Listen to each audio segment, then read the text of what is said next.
Bien, mes chers collègues, nous allons poursuivre nos travaux. Madame la ministre, mes chers collègues, nous avons le plaisir d'accueillir ce matin pour la première fois la nouvelle secrétaire d'État chargée de la biodiversité, Sarah El Haïry. Madame la ministre, votre portefeuille évolue. Passant du service national universel à la biodiversité, ce changement d'attribution vous conduit par conséquence à intervenir devant nous, ce dont nous nous félicitons. En matière de biodiversité et de développement durable, notre commission a acquis au cours de ces 10 années d'existence une indéniable expertise et un regard acéré sur les enjeux environnementaux. Vous avez devant vous des sénateurs qui ont notamment œuvré pour faire la loi Climat et résilience d'août 21. Un cadre nominatif ambitieux, réaliste, juste socialement et promouvoir des politiques publiques qui mettent les élus locaux et les territoires au centre du jeu, car ce sont de véritables laboratoires de la transition écologique. Sur chaque texte soumis à son examen, la Commission marque de son empreinte pragmatique les dispositions permettant d'atteindre les objectifs climatiques et environnementaux de notre pays. Dans un souci d'équité et de justice sociale, sans rien céder à la nécessaire ambition qui doit caractériser nos politiques publiques en la matière. Madame la ministre, où en sommes-nous aujourd'hui en matière de biodiversité ? La situation, malgré des plans stratégiques mis en œuvre par les gouvernements successifs, n'apparaît pas particulièrement brillante. L'érosion de la biodiversité se poursuit à un rythme soutenu et le déclin des espèces est malheureusement une réalité tangible. Toutes les études le prouvent, chiffres préoccupants à l'appui. Il s'agit là d'une mauvaise nouvelle pour tout le monde.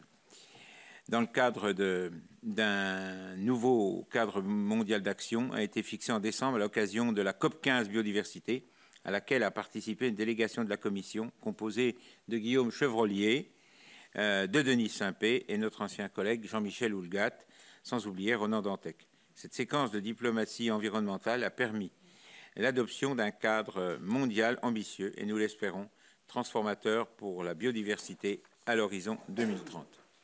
L'accord de Koenig à Montréal fixe un cap déterminant les objectifs et prévoit une méthode d'évaluation d'atteinte des objectifs afin de corriger les trajectoires si celles-ci ne permettent pas l'inversion de la tendance en matière d'érosion et de biodiversité. Près d'un an plus tard, où en est la France dans la transposition de ce cadre et le financement de celui-ci? La stratégie nationale pour la biodiversité a-t-elle été redimensionnée à l'aube de ces nouveaux objectifs? Les moyens budgétaires alloués au programme d'action sont-ils à la hauteur du défi colossal en la matière? Quelle est votre feuille de route pour faire de la SNB une stratégie gagnante, contrairement à toutes les stratégies précédentes? Autant de réponses que j'aimerais que vous apportiez, Madame la Ministre, pour ouvrir le débat avant de laisser la parole à mes nombreux collègues qui se sont déjà inscrits pour préciser à travers leurs questions les réponses que vous ne manquerez pas leur apporter. Je vous cède la parole, Madame la Ministre. Merci beaucoup, Monsieur le Président, Mesdames les sénatrices, Messieurs les sénateurs, Mesdames, Messieurs. Moi, je suis très heureuse d'être aujourd'hui auditionnée dans votre commission, puisque c'est la première audition avec mon nouveau portefeuille, celui de la biodiversité, même si en réalité, il y a une continuité entre jeunesse et biodiversité, puisque dans le fond, on passe d'un défi de société, celui de créer de l'unité entre une génération et lui préserver, en tout cas, lui préserver un capital environnemental lui permettant, mine de rien, de vivre dans un environnement qui est durable. Et pour ça, Monsieur le Président, Mesdames, Messieurs les sénateurs, vous m'avez demandé 3 choses, d'une certaine manière, en 3 temps. La première, c'est de faire un état des lieux. Ensuite, de dire en quoi la stratégie nationale biodiversité a été travaillée, retravaillée, ou en quoi elle répondrait aux enjeux, en tout cas du moment que nous vivons. Et enfin, est-ce que la question budgétaire est à la hauteur de la stratégie écrite, et en tout cas après avoir reçu un certain nombre d'avis. Donc je commencerai, Monsieur le Président, par l'état des lieux. Ce qui est certain, c'est que la situation, elle est préoccupante, et vous le savez tous. Elle est préoccupante pour plusieurs raisons. Les quelques chiffres que nous donnons régulièrement sont quand même assez impactants. On a la chance d'avoir un patrimoine naturel en France qui peut nous rendre fiers. C'est 10% des espèces qui sont connues sur la planète, mais du coup, ça nous engage d'une certaine manière à être à la hauteur de la protection et de la préservation. On a à peu près 600 nouvelles espèces qui sont décrites tous les jours. et en majorité dans nos outre-mer, ce qui apporte une richesse et un regard très spécifique à apporter. D'ailleurs, ça a été une des améliorations sur la stratégie nationale biodiversité qui a été nécessaire. Nous avons, d'une certaine manière, et je crois que c'est le plus impactant, conscience que nous vivons un effondrement. Nous vivons le 6e effondrement du vivant. C'est 1 million d'espèces qui sont aujourd'hui menacées. On parle de la 6e extinction de masse. C'est à peu près 12 000 espèces connues en France qui sont touchées. Ce qui est certain, c'est que la biodiversité, c'est la base de tous les besoins humains. C'est un écosystème assez large. Alors quand on pose la question très simplement de qu'est-ce que la biodiversité, je suis sûre que tout le monde n'apporte pas la même définition. Et ce n'est pas très grave dans le fond. La biodiversité, c'est les vivants. Je vais le mettre au pluriel. C'est la faune, la flore, bien sûr, mais en réalité, tous les écosystèmes qui permettent aussi la préservation de cette faune et de cette flore. C'est aussi tous les services gratuitement rendus par la nature, de manière immatérielle. Je pense évidemment à la photosynthèse, à la pollinisation, à la filtration. Je sais que vous sortez d'une présentation d'un rapport sur l'eau qui montre à quel point la purification de l'eau est absolument essentielle, mais aussi l'absorption des chocs climatiques, puisque aujourd'hui, la biodiversité, c'est la victime du dérèglement climatique. Enfin, c'est aussi une partie de la solution, puisqu'il y a un certain nombre de réponses qui sont basées sur la nature elle-même. Et je ne peux pas terminer la définition de la biodiversité sans parler de quelque chose, en tout cas, qui me tient particulièrement à cœur. C'est aussi la préservation d'un patrimoine immatériel, qui est la beauté de nos paysages, et d'une certaine manière, la beauté de nos territoires et comment on les préserve partout et au plus proche en termes de proximité. C'est aussi une garantie pour notre monde et notre système économique. C'est 44 milliards de dollars, c'est la moitié du PIB mondial. Et cet effondrement met autant en danger, en réalité, la préservation de nos modes de vie que le vivant, que les questions de santé, que la préservation de notre propre prospérité. Comme les élus au plus près de chez eux, et moi je suis d'abord, avant d'être parlementaire, je suis d'abord élu local, on se préoccupe tous de la qualité de l'eau, de sa quantité, on se préoccupe tous de nos zones humides, on se préoccupe tous de comment on peut adapter nos territoires face à ces dérèglements climatiques qui font que nos paysages changent à vue d'œil. Et donc face à ce dérèglement, moi j'adorerais que l'IBES, qui est le GIEC de la biodiversité, soit aussi connu. Il n'a pas encore la même notoriété, mais l'IBES a posé un constat très clair qui nous permet de travailler de manière très pragmatique. C'est les 5 pressions. Si on veut parler de biodiversité, on peut parler des 5 pressions. Et ensuite, il faut réduire la pression une par une.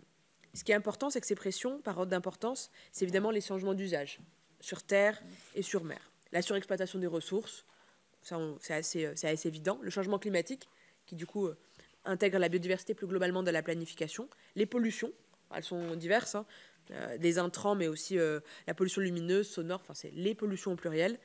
Les espèces exotiques envahissantes qu'on connaît sur un certain nombre de nos cours d'eau, mais aussi pendant l'été, pour parler rien que du moustique tigre en particulier, qui a créé pas mal de questionnements sur la question de la santé. Enfin, j'arrive à la deuxième que vous avez posée, Monsieur le Président, sur la stratégie nationale biodiversité. Elle a comme objectif, et c'est posé et fixé par la Première ministre, d'abord de stopper l'effondrement, donc de travailler sur les 5 pressions et de les réduire, et ensuite d'inverser l'effondrement, donc de restaurer. Pour réduire les 5 pressions, évidemment, on a pris point par point, ce que je disais, les 5 points. Ensuite, la restauration d'une biodiversité dégradée pour la rendre plus résiliente. Pour ça, pour y arriver, on avait besoin de 2 conditions nouvelles, en tout cas qu'on n'avait pas spécialement dans les anciens plans. La mobilisation de tous les acteurs. Si on n'a pas de mobilisation, d'acceptabilité et d'éducation à la question environnementale, si les entreprises ne se mouillent pas, si elles n'intègrent pas le diagnostic sur leur dépendance, ça reste partiel, quoi. Ça reste partiel, ou bien on fait porter la charge sur, en réalité, qu'une partie de ceux qui ont un certain nombre de clés. Et donc, c'est la mobilisation de tous les acteurs. Et puis le deuxième et la dernière condition nécessaire, c'est pour garantir d'atteindre les objectifs, il faut des moyens de financement historiques, oui. Ça c'est clair, mais aussi des moyens avec des indicateurs et de l'évaluation. Parce que beaucoup trop, et puis moi je l'ai vu dans un certain nombre d'auditions, me disent au bout de quelques années, finalement vous êtes donné des plans, mais vous ne les avez pas atteints, et il ne s'est rien passé entre-temps. Enfin, Je le dis comme je l'ai entendu, donc je le mets évidemment entre guillemets. Pour ça, la stratégie nationale, elle va d'abord lutter contre les causes. Alors, il y a des projets d'aires protégées, il y a la lutte contre la préservation des habitats, il y a les questions de gestion adaptative sur la surexploitation, la lutte contre les pollutions plastiques, les espèces exotiques envahissantes. Je pourrais rentrer dans le détail pendant les questions pour ne pas être trop longue dans les propos liminaires, mais le deuxième axe qui consiste à restaurer ne se fait pas par une simple décision de l'État. Enfin, soyons très clairs, ça se fait avec une mobilisation des territoires et donc, d'une certaine manière, que ce soit les intercommunalités ou que ce soit le bloc communal, bloc départemental ou au niveau régional, c'est les trames écologiques, c'est la restauration et la renaturation des villes dans les zones les plus urbaines, c'est le pacte haies avec les 50 000 km de haies, c'est la restauration de nos zones humides, et on sait à quel point il faut un certain nombre de fonds, c'est la question de la forêt, qui aujourd'hui en France va pas très bien, enfin, si on dit les choses de manière un peu claire. Et évidemment, la France, sur la scène internationale, puisque vous avez parlé des accords de Cunningham-Montréal, Monsieur le Président, porte également et soutient encore aujourd'hui l'adoption du règlement européen sur la restauration de la nature, avec ambition, mais de manière mesurable, parce que porter des ambitions sans des évaluations régulières, aujourd'hui, ce n'est plus possible. Pour mobiliser l'ensemble des acteurs, nous avons besoin d'abord de travailler avec les collectivités au premier chef. C'est pour ça que cette stratégie nationale a en réalité pas un volet, mais une mise en œuvre totale qui sera territorialisée. Et c'est cette territorialisation qui permettra de répondre au plus près, soit des opportunités, soit des difficultés. Il faut également mobiliser les entreprises via leur dépendance et la connaissance de leur dépendance, mais aussi la question de la gestion de l'eau et de la sobriété sur la consommation d'eau.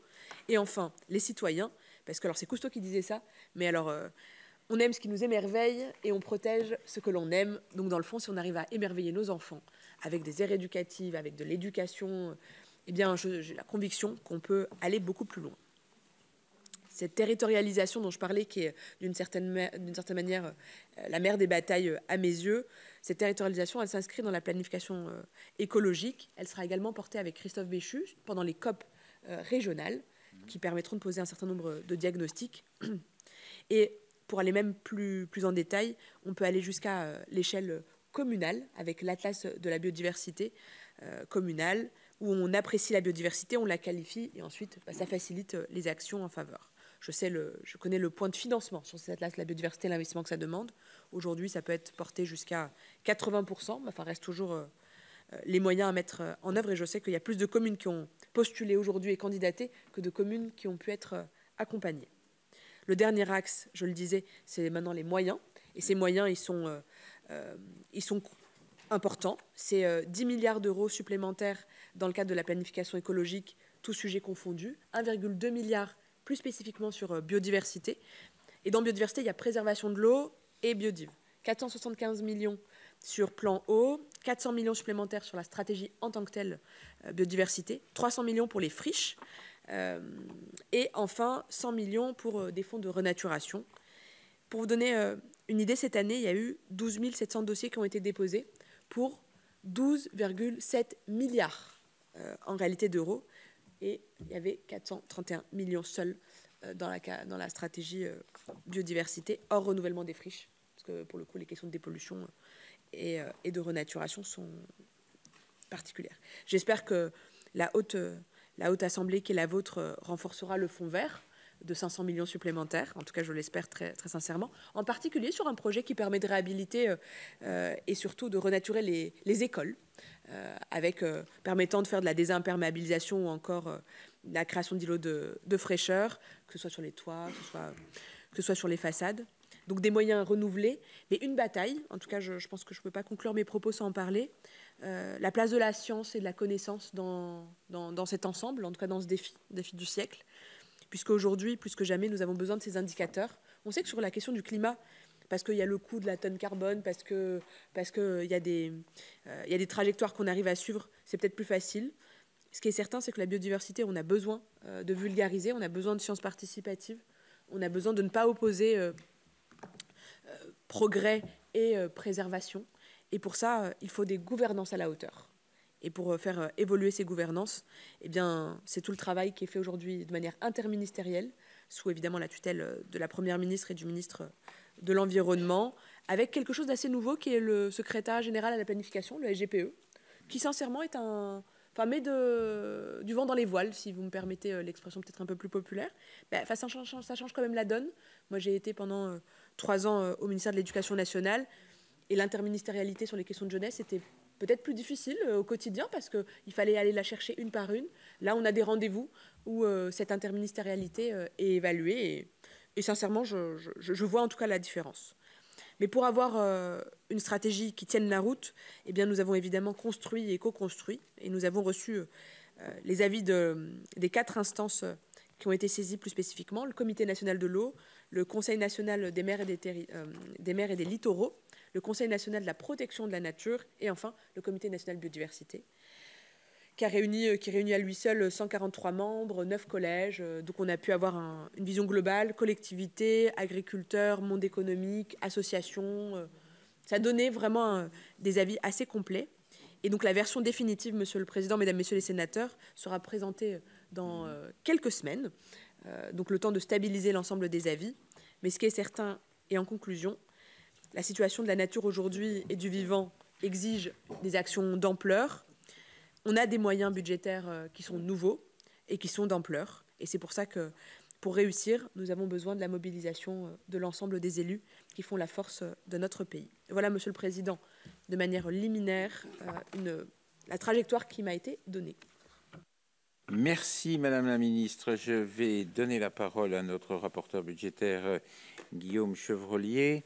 Et puis, j'ai 16 demandes de parole. Donc, si on pouvait se limiter à 1 minute et demie de questions, ça fait 17. Ça fait 17 sous la demande de parole. À 1 minute et demie, ce serait bien. Alors, ça fait 19 maintenant. Ça fait 19. Voilà. Monsieur le rapporteur, merci, Guillaume Chevrollier, vous avez la parole. Je prendrai un peu plus, Madame la Ministre. Mes chers collègues, Madame la Ministre, après la jeunesse, vous avez la biodiversité, effectivement, un vaste sujet dans le contexte de la 6e extinction de masse. Comme l'a indiqué notre président dans son propos introductif, une délégation de notre commission a participé l'année dernière à la COP 15 biodiversité. Cette COP a abouti à l'adoption d'un accord cadre mondial pour la biodiversité avec 23 cibles et une feuille de route ambitieuse pour enrayer le déclin de la biodiversité à l'échelle mondiale, mais il s'agit d'un accord qui est, comme vous le savez, non contraignant. Donc son succès repose, in fine, sur la mise en œuvre par chaque État des mesures adéquates, adaptées à son cadre normatif et à ses capacités budgétaires et à ses ambitions. Donc dans ce domaine comme dans d'autres, la France peut jouer un rôle moteur en la matière. Le crédit de notre pays en matière de diplomatie climatique et environnementale est important, donc il faut travailler à le maintenir. Donc, selon quelle méthodologie comptez-vous décliner les ambitions de l'accord de Kunming à Montréal dans la stratégie nationale pour la biodiversité 2030 et quelles sont les mesures que vous identifiez comme étant les plus délicates à mettre en œuvre et une intervention du législateur sera-t-elle nécessaire? J'ai noté par ailleurs que dans le programme 113, il porte désormais une partie du financement de la SNB. Ça a été rehaussé de 264 millions d'euros pour 2024. C'est une évolution qui mérite d'être soulignée, même si les efforts pour réduire les pressions sur le vivant, comme vous l'avez indiqué, réclament certainement des moyens financiers encore plus significatifs, sans oublier des moyens humains qui impliquent nécessairement ce type de politique publique. Certaines mesures ont déjà été mises en œuvre, notamment la stratégie des aires protégées. D'autres impliquent un étroit travail de concertation avec les acteurs économiques et financiers. Je pense aussi au secteur agricole, notamment sur les réformes des subventions néfastes à la biodiversité ou à l'évaluation des impacts et des dépendances des entreprises vis-à-vis de la biodiversité. Quels sont les objectifs que vous fixez en la matière et comment associer efficacement la sphère privée aux actions publiques en ce domaine, tout en ayant à l'esprit la compétitivité nécessaire de nos entreprises à préserver dans un contexte international compliqué. J'aimerais également évoquer avec vous la mise en œuvre des 53 mesures du plan eau présentées en grande pompe, si j'ose dire, en mars dernier par le président de la République. Avant de vous entendre, nous avons écouté nos collègues Rémy Pointreau et Hervé Gillet qui ont mené les travaux de la mission d'information sur la gestion durable de l'eau. Ils se sont attachés à proposer des recommandations, à faire évoluer la gouvernance de la politique de l'eau et améliorer la résilience hydrique de notre pays dans le contexte de changement climatique. Comptez-vous vous inspirer de ces travaux? Et naturellement, sur le plan eau, je m'intéresse surtout aux mesures du plan eau qui n'ont pas été mises en œuvre. Je pense à la tarification incitative de l'eau, à l'installation des compteurs avec télétransmission ou encore la définition d'objectifs chiffrés de réduction des prélèvements dans les SAGE et les PTGE. Comment vous expliquez les retards de mise en œuvre? D'autant que ce plan eau fait suite aux assises de l'eau, aux varennes agricoles de l'eau, aux chantiers eau dans le cadre du CNR. Donc on était en droit de penser que le cycle de concertation qui associait tous les acteurs avait pu lever les blocages. Enfin, ma dernière question porte sur la déclinaison du fonds vert en faveur de la biodiversité. On a relevé que l'enveloppe globale a été rehaussée à 2,5 milliards d'euros avec des mesures pour prévenir les inondations, renaturer les villes ou encore recycler les friches. Donc pourriez-vous nous indiquer si la mécanique de versement des crédits issus de cette enveloppe évoluera ou restera déconcentrée au niveau des préfets? Et par ailleurs, quel bilan faites-vous des actions qui ont bénéficié de financement dans ce cadre? Et de nouvelles priorités ont-elles été identifiées par votre ministère? La subsidiarité du versement des fonds peut-elle encore être améliorée afin que les élus locaux puissent bénéficier des fonds avec un formalisme allégé? On se plaint en permanence et on veut une débureaucratisation. Le fonds vert peut être un bel outil à condition qu'il soit simple d'accès pour toutes les communes, et notamment les plus petites, qui ont elles aussi besoin d'un accompagnement. Donc à ce titre, pouvez-vous nous présenter la ventilation des crédits du fonds vert en fonction de la typologie des territoires et les réalisations les plus emblématiques qui ont été portées dans le cadre de la première année de mise en œuvre du fonds vert? Je vous remercie. Merci. Madame la ministre, je vais vous laisser répondre au rapporteur, puis après je vais regrouper les questions par 5 collègues. Avec plaisir, Monsieur le Président, Monsieur le rapporteur, Monsieur le sénateur Chevollier. Ce qui est certain, c'est que vous avez fait partie effectivement du déplacement en particulier qui a permis la signature des accords de Cunningham-Montréal. Et quand j'ai pris dans l'ordre l'ensemble des questions, je pourrais y répondre de manière très longue pendant des heures, mais je vais essayer d'aller droit au but pour vous apporter un certain nombre de réponses. Les orientations qui sont presque les plus claires et en même temps les plus exigeantes, c'est les 30% d'aires protégées, terre et mer, la réduction de 50% des espèces exotiques envahissantes. Des moyens financiers, il y en a. Pour le coup, la pression est moins là, puisque c'est 200 milliards par an, toutes sources confondues, donc publiques et privées. Et on est dans une période où l'arrivée de la CSRD plus de la TNFD qui a été présentée lors du Climate Week à New York il y a à peu près un mois, donne, en tout cas pousse les fonds d'investissement et les fonds souverains à financer plus fortement les questions de biodiversité. Donc des fonds, peut-être plus que jamais, sont disponibles et vont plutôt dans la bonne trajectoire. Ce qui va être, et ce qui est l'exercice peut-être, parce que vous avez demandé qu'est-ce qui est le plus dur d'une certaine manière, mais qui est nécessaire, c'est aussi, au-delà de spécialement avoir de nouveaux fonds, c'est de baisser un maximum aujourd'hui les subventions néfastes. Et ça veut dire aussi accompagner en profondeur des pans entiers de notre économie, de notre agriculture, ce qui n'est pas l'exercice le plus simple, puisque vous avez pointé deux choses, la question des moyens financiers, mais vous avez aussi pointé la question de la non-distorsion de concurrence, en particulier sur le marché européen, si je ne prenais que cet exemple-là. Et donc, baisser ces subventions néfastes qui sont quand même, si on prend au global, c'est plus de 10 milliards au niveau européen, 6 milliards exclusivement sur la PAC de mémoire. Nous avons besoin de travailler avec l'ensemble des secteurs agricoles pour que cette évolution soit une évolution européenne et que ce ne soit pas exclusivement nos territoires qui seraient les premiers impactés. Mais ce qui est nécessaire et ce qui est déjà prévu, si je prends dans l'ordre, vous m'avez demandé mais comment on fait pour aller plus loin? Pour aller plus loin, il faut aller atteindre les 10% de protection forte nécessaires, qui sont inscrits dans la stratégie nationale biodiversité. Mais ces 10% de protection forte, c'est 5% en mer, 5% sur les zones terrestres. Ça veut dire profondément des alliances nouvelles sur les territoires permettant d'augmenter la protection, mais avec une vision française qui n'est pas la mise sous cloche de nos territoires, mais qui est une coexistence, une cohabitation, en tout cas une préservation qui conjugue la présence humaine sur ces territoires, autant en mer que sur terre. Ça veut dire aussi répondre à des enjeux qui ne sont pas anodins de développement de nos territoires, tout en préservant. Et pour ça, on a besoin de diagnostic et on a besoin de moyens financiers et d'ingénierie. Vous parliez de comment on pouvait mieux accompagner les élus locaux pour accéder au fonds vert, entre autres.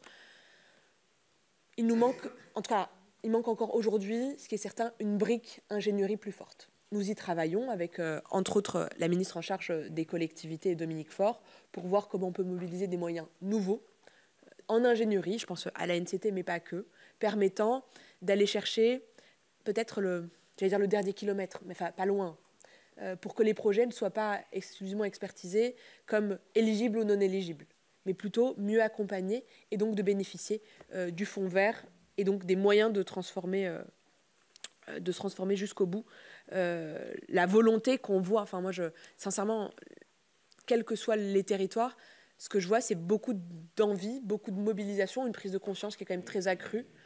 Maintenant, c'est comment on y arrive. Comment on y arrive en réussissant à conjuguer les contraintes.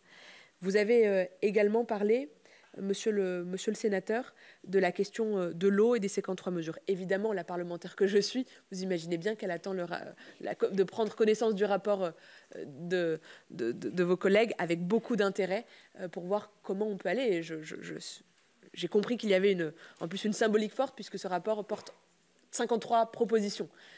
Donc moi je suis sensible au symbole. Du coup je trouve j'ai hâte d'en prendre connaissance et voir quels sont les éléments qui peuvent aller améliorer. Vous avez souligné la question de la tarification incitative. Il y a des communes qui la mettent déjà en œuvre. Pour le coup, ce n'est pas au niveau de l'État d'aller chercher. En tout cas, moi, j'ai jamais été une obligation, coercition. Je suis plutôt différenciation et mobilisation des volontés des collectivités et des bassins. Aujourd'hui, l'incitation, elle marche. La tarification incitative et progressive, elle fonctionne. On prend le cas de Dunkerque ou je prends le cas de Montpellier, que je connais un peu plus. C'est 10% de consommation en moins. Maintenant, ça reste des mesures à pousser. J'ai demandé à mes services si la question du compteur connecté, qui est vraiment nécessaire en termes de prise de conscience, mais aussi d'évolution sur notre sobriété en consommation, pouvait être accompagnée financièrement. Je n'ai pas encore tout à fait la réponse. Mais ce qui est certain, c'est que recevoir une facture d'eau qu'à la fin de l'année ne permet pas d'avoir un pilotage, en tout cas quand on est un particulier, quotidien. Cette prise de conscience et cette mobilisation nécessite aussi la mise en œuvre de ce qui a très bien marché, l'équivalent de l'éco-watt de l'eau, qui a très bien marché pendant cet hiver sur la question de l'énergie. C'est Vigio. C'est un petit pousset, mais c'est un petit pousset qui commence à s'installer dans la vie quotidienne. Puisque ça s'appelle Vigio, et depuis cet été, je crois, je vous le fais aussi de mémoire, mais c'est 1,2 million de visiteurs uniques qui se sont connectés.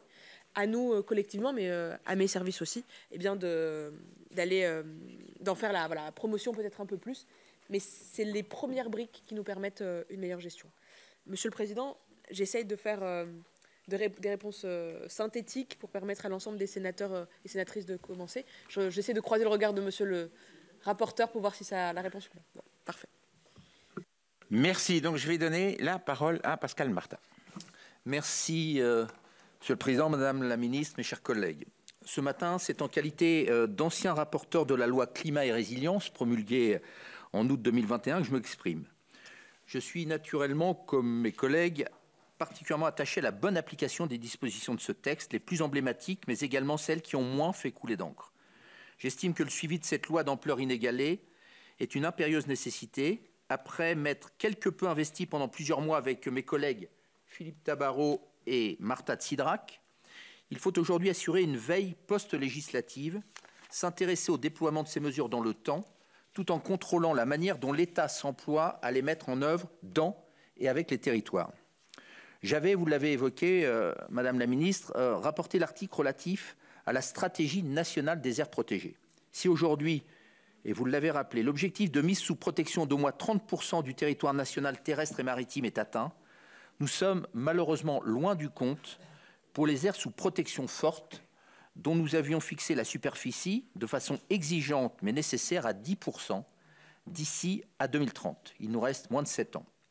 Quand j'observe les difficultés, les importants retards pour la création d'un 12e parc national dédié aux zones humides, j'ai tout lieu d'être quelque peu pessimiste. Madame la ministre, pourriez-vous nous éclairer sur ce point en nous rassurant sur la trajectoire fixée par votre ministère pour se conformer aux objectifs fixés par le législateur? Comment s'articule la stratégie nationale des aires protégées avec la stratégie en matière de lutte contre l'artificialisation des sols? C'est d'ailleurs un débat que le Sénat a conduit avec sérieux et pragmatisme, qui a abouti à l'adoption de la loi visant à faciliter la mise en œuvre des objectifs de ZAN au cœur des territoires. Quel dialogue entretenez-vous avec les territoires pour atteindre l'objectif de décélération du rythme d'artificialisation des sols? J'en viens maintenant à l'épineuse question de la continuité écologique avec son fameux article 19 bis C que j'avais eu également à rapporter, devenu l'article 49 une fois la loi promulguée. Ça fait référence au moulin, dont les débats ont été pour le moins houleux. C'est un euphémisme. Aujourd'hui, le régime juridique en matière d'aménagement de seuil sur les cours d'eau est stabilisé avec l'interdiction de la destruction des ouvrages. La stratégie nationale pour la biodiversité envisage-t-elle de fixer de nouveaux objectifs de restauration de continuité écologique? Pouvez-vous nous faire un bilan de la politique publique en la matière? Enfin, comment décririez-vous les relations de l'administration avec les propriétaires de moulins à eau? J'en viens, et j'en aurai terminé, maintenant à la question centrale du financement de la biodiversité. Vous l'avez évoqué dans votre propos liminaire. On ne résoudra pas les manques de financement criants avec seulement le loto de la biodiversité, ni avec une dotation budgétaire toujours insuffisante par rapport aux enjeux. Quelles sont les pistes que vous envisagez pour diversifier les ressources? Quelle est enfin la maturité des discussions en ce domaine, notamment à Bercy, afin de sécuriser des recettes fléchées pour la préservation de notre biodiversité? Je vous remercie. Merci. La parole est à Stéphane Demilly. Merci, Monsieur le Président. Madame la Ministre, nous avons eu le plaisir, avec les maires de Méricourt-sur-Somme, Étinan et d'Albert, de vous accueillir dans la Somme il y a 2 jours pour procéder au grattage d'un ticket de l'auto Mission Nature, chers collègues. Je salue à titre personnel l'initiative de ce jeu destiné à récolter partiellement, je l'entends bien, des fonds pour la défense de la biodiversité. Nous le savons, préserver la biodiversité n'est pas une lubie écologique, ce n'est pas le reflet d'une subite affection pour les animaux et les végétaux. C'est une nécessité afin de préserver le socle sur lequel est bâti notre monde, notre société et notre économie, même toute notre économie. J'aimerais donc vous interroger aujourd'hui spécifiquement sur la question de la mobilisation des entreprises en faveur de la biodiversité. Vous y avez fait allusion dans votre introduction en parlant de l'implication du monde industriel. En effet, pour maintenir ces activités, toute entreprise dépend directement ou indirectement de la biodiversité. Que ce soit pour l'approvisionnement en matières premières, que ce soit pour la qualité de l'eau, que ce soit pour l'air ou encore pour les services de régulation. De plus, la responsabilité sociétale des entreprises, la fameuse RSE, incite les entreprises, nous le savons, à réduire les impacts de leurs activités sur l'environnement et donc, par définition, sur la biodiversité. Les entreprises prennent de plus en plus conscience de leur lien avec la biodiversité et souhaitent agir et mettre en place des actions concrètes. Madame la Ministre, comment les entreprises de notre territoire, de nos territoires, peuvent-elles concrètement et être mieux soutenues dans la mise en œuvre des plans d'action efficaces en faveur de la biodiversité? Merci. La parole est à Gilbert-Luc Devinaz. Merci, Monsieur le Président. Merci, Madame la Ministre, pour votre éclairage. J'avais 2 petites questions. Le Président de la République a proposé de planter 1 milliard d'arbres dans la décennie. Je posais la question, pourquoi 1 milliard d'arbres? Quel type d'arbres? Quel type de plantation? Et pour rejoindre une question qu'a dû poser Guillaume Chevrelier, sachant que 75% de la forêt française est privée, qu'un peu plus de 3 300 000 sont propriétaires de cette forêt, comment vous allez mettre en place des dispositifs pour encourager les propriétaires à aller dans cet objectif de planter 1 milliard d'arbres? Deuxième petite question, en termes de mobilité, on parle beaucoup de la production de carbone par type de mobilité. Moi, je voudrais savoir s'il y a des études sur les conséquences sur la biodiversité, des infrastructures des mobilités par type de mobilité, et si, quelque part, on peut savoir quel est le mode de mobilité qui offre le meilleur rapport entre production de gaz carbonique et respect de la biodiversité. Merci. Je vais donner la parole à Cyril Pellevat. Merci, Monsieur le Président. Madame la Ministre, ma question ne vous étonnera pas. La stratégie nationale de biodiversité 2030 a notamment pour objectif de réduire les pressions sur la biodiversité ainsi que de protéger et restaurer les écosystèmes. De fait, la préservation d'espèces sauvages telles que le loup s'inscrit pleinement dans cette stratégie.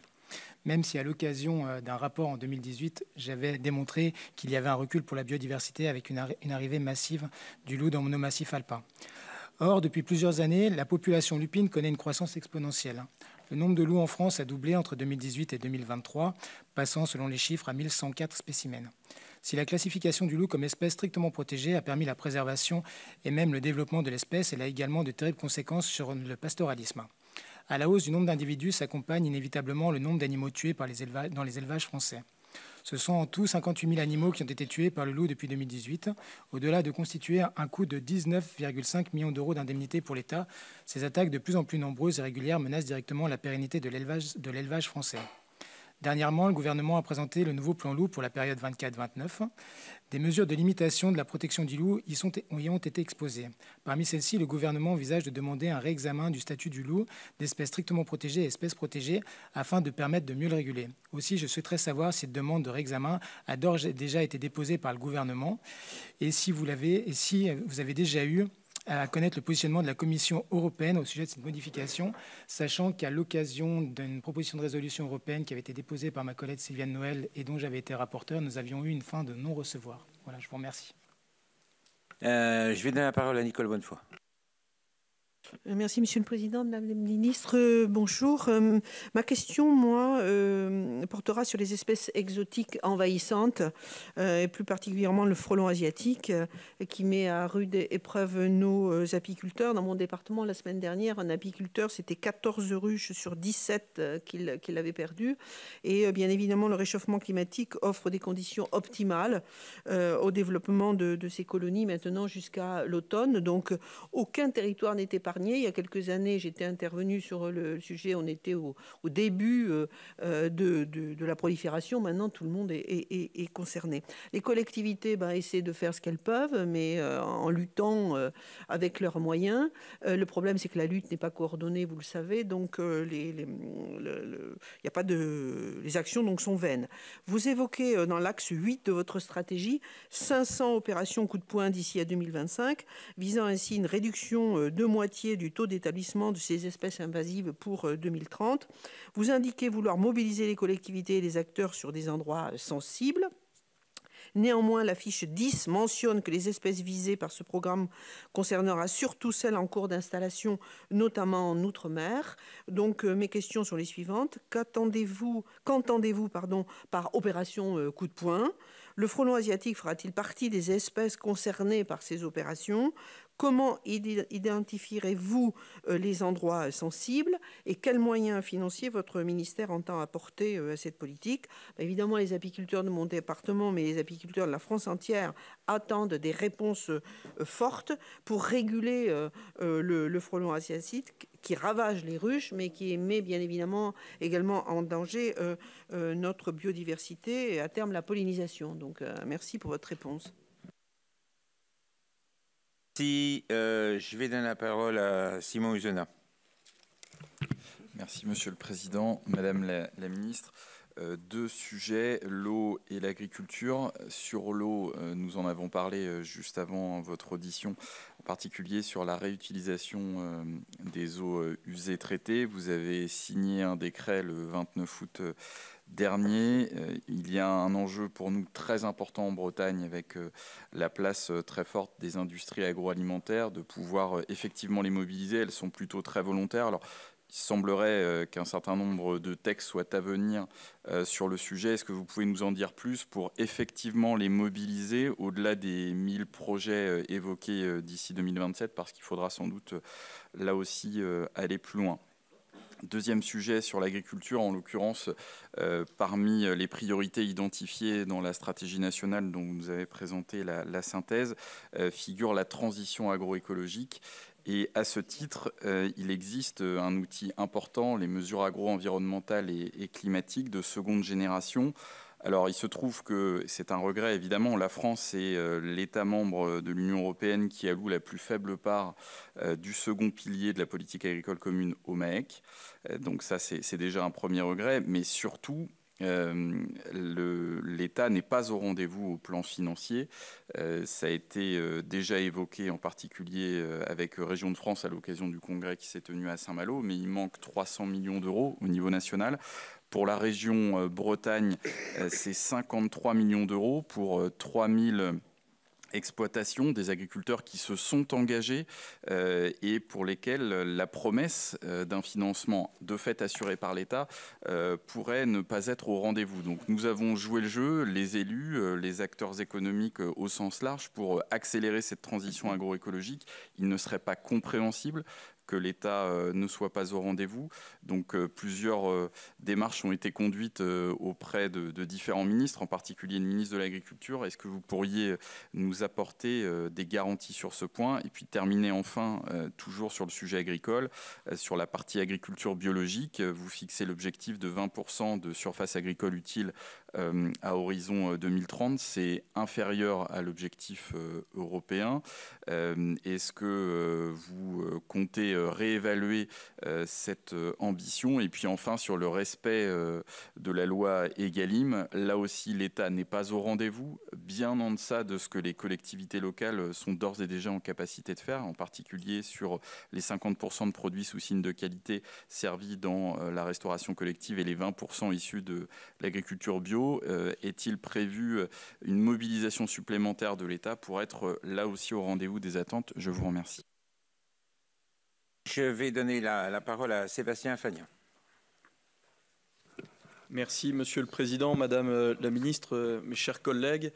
La question du recul du trait de côte occupe de nombreux esprits. Parmi les 1000 communes littorales françaises, près de la moitié d'entre elles sont directement concernées, à un horizon particulièrement proche. En témoigne d'ailleurs la présence de Monsieur le ministre de la Transition écologique au dernier congrès de l'ANEL, où la question du financement a été abondamment évoquée et débattue. Un rapport lui sera remis d'ici quelques semaines pour pouvoir accompagner autant que possible et du mieux que possible les collectivités face à cette tâche d'ampleur, pour ne pas dire titanesque.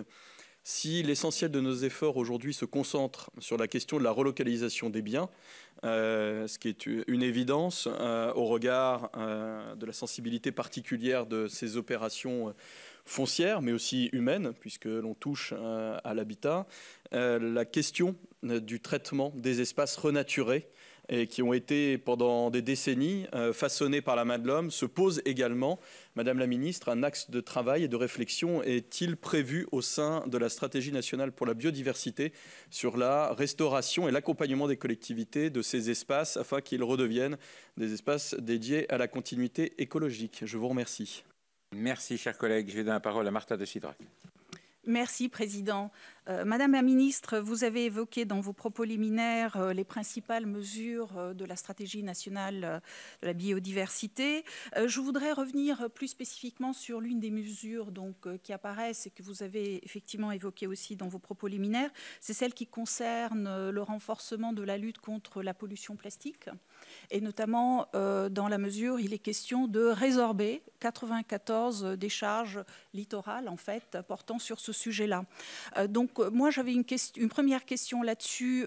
Comment comptez-vous, de façon très opérationnelle, et donc le sujet de l'efficacité me semble important, vous y prendre pour pouvoir les résorber, d'autant plus que j'ai été effarée au détour de la presse quotidienne de voir qu'il y a encore des communes, certes pas littorales, je pense à une commune qui déversait depuis plus de 10 ans ses déchets dans le fleuve le Var, sans pour autant que cela n'ait suscité jusque-là une quelconque interrogation. Et d'ailleurs, ce sont les agents de l'OFB qui ont découvert au détour d'un passage tout à fait impromptu, voilà, que cela se passait donc depuis un certain nombre d'années. Ma deuxième question, Madame la Ministre, sans vouloir abuser de votre temps, vous vous êtes réjouie, et je pense que nous sommes un certain nombre également contents de cela, c'est que le budget, évidemment, est augmenté, vous l'avez rappelé. Moi, je pose la question simplement, là encore, de l'efficacité. Pour faire quoi ? Comment comptez-vous nous assurer que l'efficacité sera au rendez-vous sur tous ces sujets-là ? Je pense notamment à l'accompagnement de nos communes. Vous avez également évoqué le fonds vert et le manque, je reprends votre expression, du manque du dernier kilomètre peut-être. Vous avez aussi évoqué l'ANCT qui est censée accompagner nos communes. Moi, je viens d'un département, les Yvelines, où l'ANCT est pour ainsi dire absente puisque le département, la région sont véritablement les réels accompagnateurs de nos communes. Donc, c'est bien. Il y a, je sens, une forme de volonté de votre part. Toutefois, je souhaite m'assurer véritablement que les fonds seront bien utilisés, efficaces, au bénéfice de nos communes, parce que le fonds vert, on a déjà des ETR, on a déjà des CIL, et quand il faut se battre pour pouvoir accompagner nos communes dans les territoires, ce n'est pas toujours évident de connaître précisément quels sont les bons critères. Donc je voulais avoir des réponses à ces sujets. Je vous remercie. Si, je vais donner la parole à Jean-Claude Anglard. Merci, Monsieur le Président. Madame la Ministre, vous le savez, la préservation de la biodiversité passe également par une agriculture préservée et forte, notamment en zone de montagne.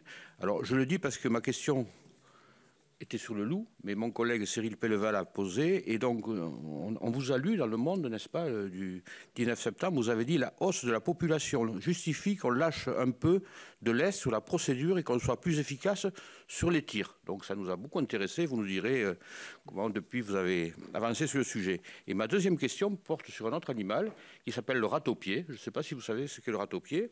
En tout cas, votre prédécesseur ne connaissait pas, qui sévit essentiellement dans le Massif central. Donc, c'est un campagnol terrestre, n'est-ce pas, qui menace vraiment les prairies naturelles, qui s'attaquent aux racines et détruisent l'herbe nécessaire à l'élevage. Et donc, c'est un fléau, et donc on a interrogé plusieurs fois le ministère sur ce sujet. Et donc, je voulais avoir votre avis sur la question du râteau-pied dans le Massif central notamment. Merci. Merci. Et pour cette première série de questions, je vais donner la parole à notre collègue Fabien Genet. Merci, Monsieur le Président. D'un fléau à l'autre, je reviens sur le loup et la question qu'a posée Cyril Pellevat pour à la fois appuyer et compléter son intervention, et ce qui me permettra de rebondir également.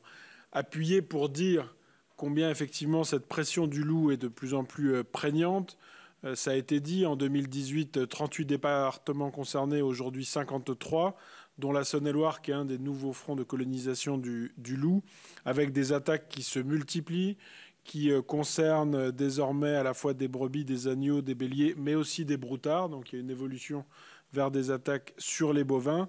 Et encore, il y a quelques jours, 13 pauvres brebis qui ont été obligées de se jeter à la rivière dans la Garonne pour échapper aux prédateurs.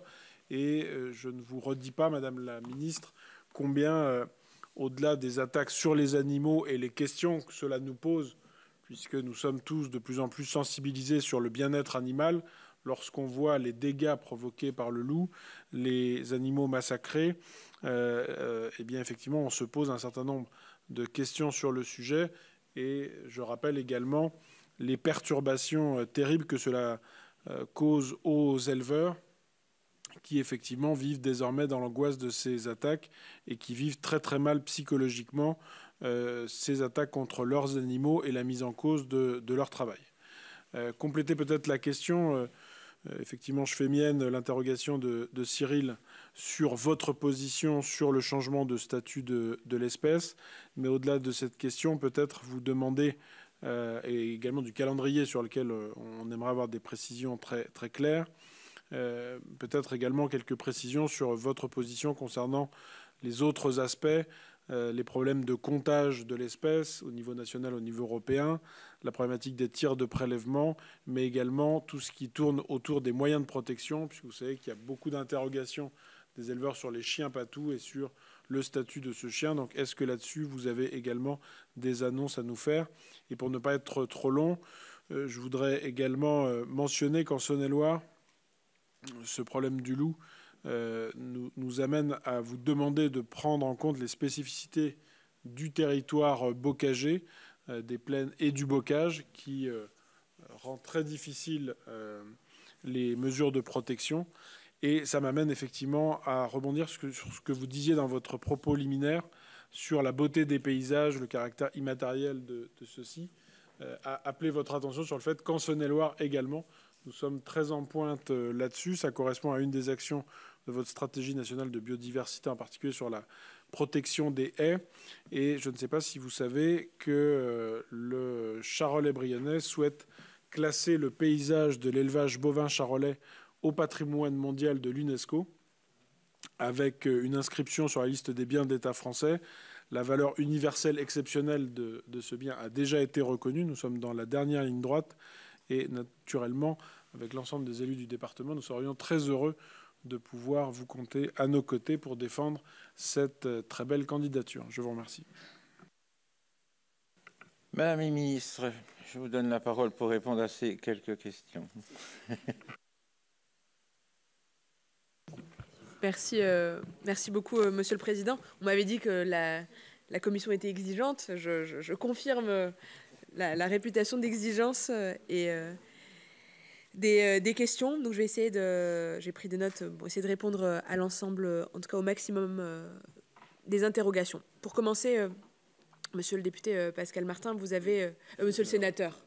Monsieur le sénateur.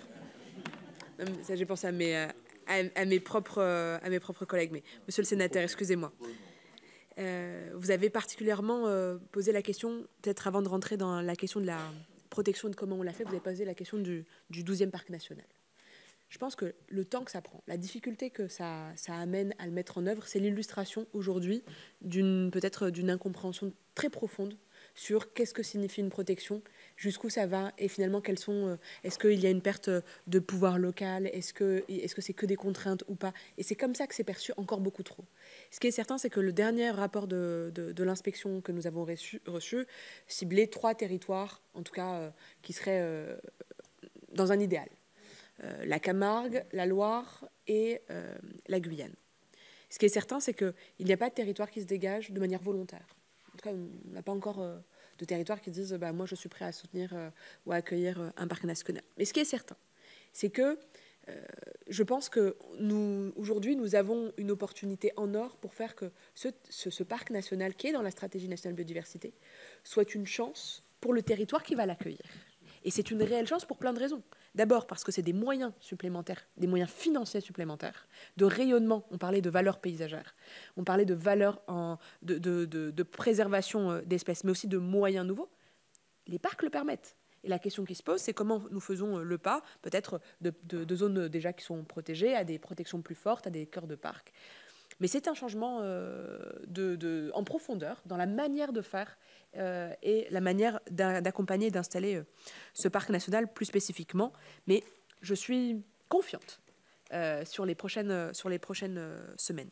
Concernant la stratégie plus large de protection, effectivement, nous avons aujourd'hui une marche qui est quand même ambitieuse. On passe de 1,2% à un objectif de 10%. Pour y arriver, on a absolument besoin d'avoir en tout cas un portage moitié mer, moitié terre. 100% des récifs coralliens, c'est quand même l'objectif. 100% des herbiers de Posidonie pour le sud de la France, et je pense à la Méditerranée en particulier, qui ont vocation à être en zone de protection forte. Mais enfin, la réussite dépendra de la qualité de la relation avec les élus locaux, pour être très clair et très explicite. Concernant, vous avez aussi souligné un point qui était important, qui était la continuité écologique et la question des moulins. Vous savez, monsieur le sénateur, La question qui se pose aujourd'hui, c'est comment on accompagne un maximum ces continuités écologiques. La Haute Assemblée s'est exprimée sur les moulins. Se pose la question de comment on accompagne les seuils.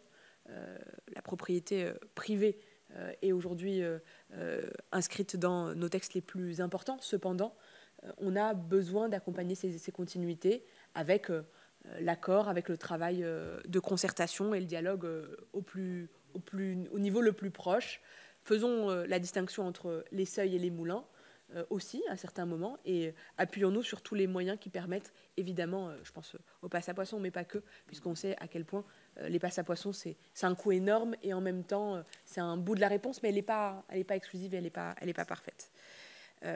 Vous avez également souligné la question de la diversification des ressources. Évidemment, il y a un budget loi de finances qui est soclé, donc, qui est plutôt bon signe. Une augmentation très large du budget du ministère et du pôle avec les 10 milliards, et donc on s'inscrit dans ça. Mais enfin, si on va au bout de la démarche, il faut des moyens nouveaux. D'accord, il y en a. Pour qu'il y en ait un peu plus, il faut des moyens nouveaux du monde privé. Il faut baisser les subventions néfastes également, parce qu'en fait, il ne faut pas que ce soit un puits des Danaïdes. Sinon, on a l'impression que ça n'ira pas, en tout cas suffisamment.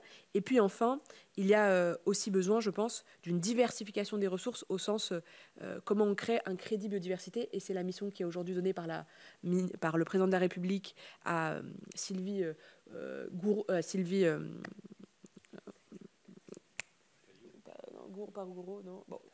avec nos homologues allemands, avec nos homologues britanniques, pour créer des crédits biodiversité et donc plus largement lever des fonds Goulard. Avec Sylvie Goulard. Je pensais à Jacqueline Gouraud, qui était également votre collègue, mais du coup, c'est pas exactement c'est pas les mêmes sujets de prédilection. Et enfin, puisque ça a été un trait d'union entre l'intervention du sénateur Martin et du sénateur Demy sur l'auto de la biodiversité, peut-être pour éclaircir le sujet. C'est pas l'alpha et l'oméga du financement de la biodiversité, soyons très clairs. Moi, je me souviens très bien de la position de cette assemblée concernant cette idée. Les questions d'addiction ont été travaillées pour faire hyper attention. On ne sait rien d'autre qu'appuyer sur ce qu'a réussi à faire le loto du patrimoine en termes de mobilisation. Aujourd'hui, ces 6 millions d'euros, c'est pas une trajectoire budgétaire, enfin, il faut être très clair. Pas du tout. C'est 1 milliard de l'objectif budgétaire. Ce qui est certain, par contre, c'est une mobilisation, une information au majeur en flashant le code. Et donc, c'est plutôt dans la stratégie de mobilisation plus que de budgétaire. En tout cas, je souhaitais quand même le souligner. Je n'aimerais pas laisser imaginer que la biodiversité est portée par le loto, ce qui serait franchement extrêmement partiel. Non, pas du tout. Non, mais je réponds plus largement. Pas du tout, monsieur le sénateur, mais c'est éclaircir un certain nombre de sujets. Concernant, monsieur le sénateur Demy, vous avez dit comment, du coup, au-delà du loto et de la visite de la tourbière qui, sur votre territoire, bénéficie de ce projet avec plus de 800 000 € de mémoire sur un projet de préservation, vous avez parlé de la mobilisation des entreprises et comment on fait. Ce qui est certain, c'est qu'on a la CSRD qui arrive et c'est une directive européenne qui a vocation à être transposée avant la fin de l'année par la France. Il faut être extrêmement vigilant pour qu'elle soit opérationnelle dès l'année prochaine puisque ça touche les entreprises de plus de 500 salariés et dans la foulée, les plus de 250 l'année qui suit. Ce qui est certain, c'est que quand on touche des entreprises de plus de 500, en réalité, toute la chaîne de production et la chaîne de valeur, donc les sous-traitants, sont touchés. Et pour y arriver, eh bien, nous travaillons d'ores et déjà avec un certain nombre de filières pour faciliter sa mise en œuvre. Concrètement, ça veut dire quoi? C'est-à-dire que les entreprises vont avoir des obligations de déclaration extra-financière permettant de mettre un point sur leur dépendance à la question, en tout cas, des écosystèmes naturels.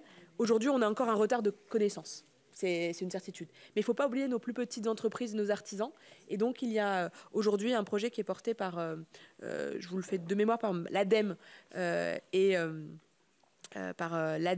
et la Banque des territoires pour accompagner un outil qui sera plus accessible pour les TPE et PME et qui soient eux-mêmes, d'une certaine manière, en capacité de s'auto-diagnostiquer et du coup de baisser leur dépendance. Il n'y a pas un modèle économique où on garde une variable inconnue.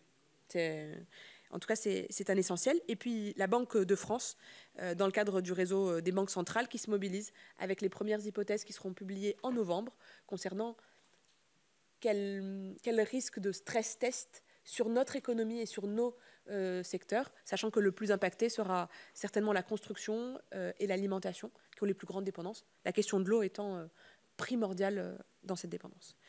Monsieur le député, monsieur le sénateur de Villesse, c'est inquiétant parce qu'en fait je me sens bien dans la commission, monsieur le président, et donc du coup j'ai l'impression d'être en commission.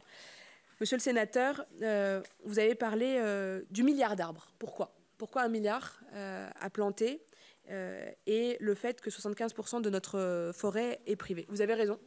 Les travaux sur le projet d'1 milliard d'arbres, en réalité, s'appuient évidemment sur la mobilisation des propriétaires fonciers privés, puisque c'est les premiers propriétaires de la forêt française.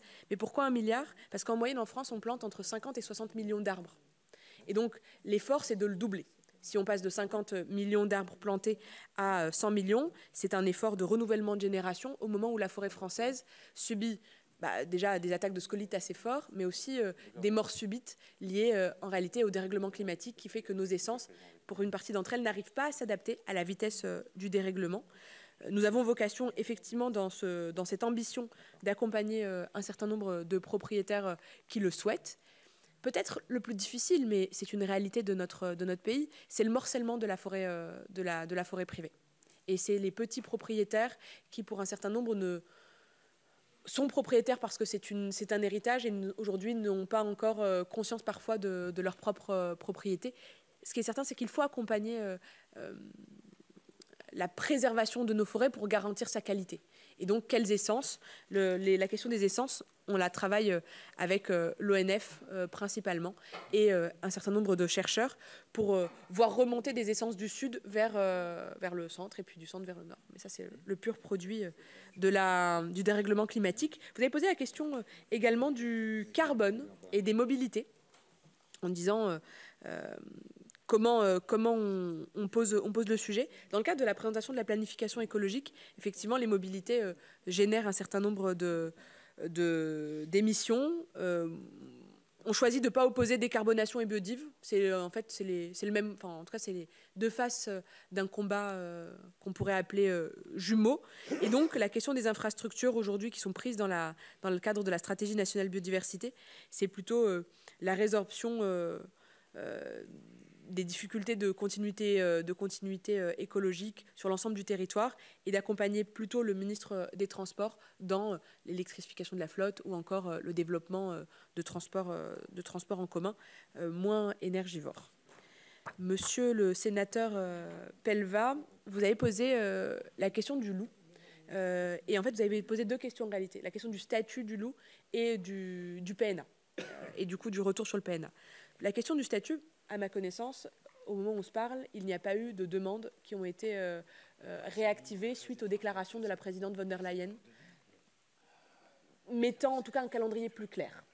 Par contre, si on rentre dans notre calendrier national à nous, il se trouve que la préfète coordinatrice a présenté le plan loup aux acteurs il y a quelques semaines maintenant, et que nous allons ouvrir dans les prochains jours la consultation publique sur ce plan loup.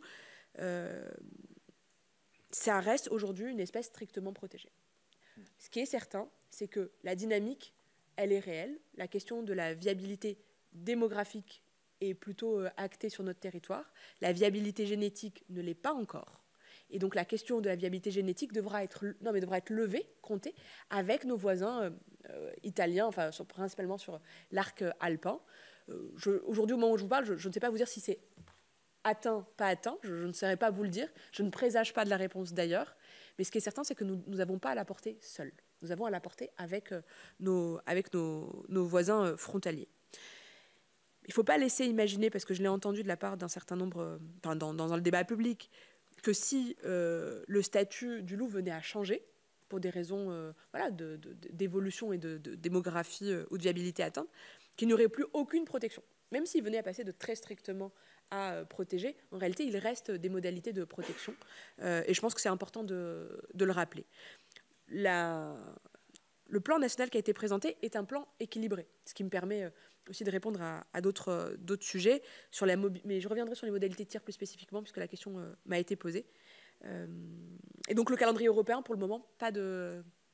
Mais l'arrivée des séances électorales peut présager que peut-être ça pourrait s'accélérer, mais pas plus en tout cas d'informations sur ce point.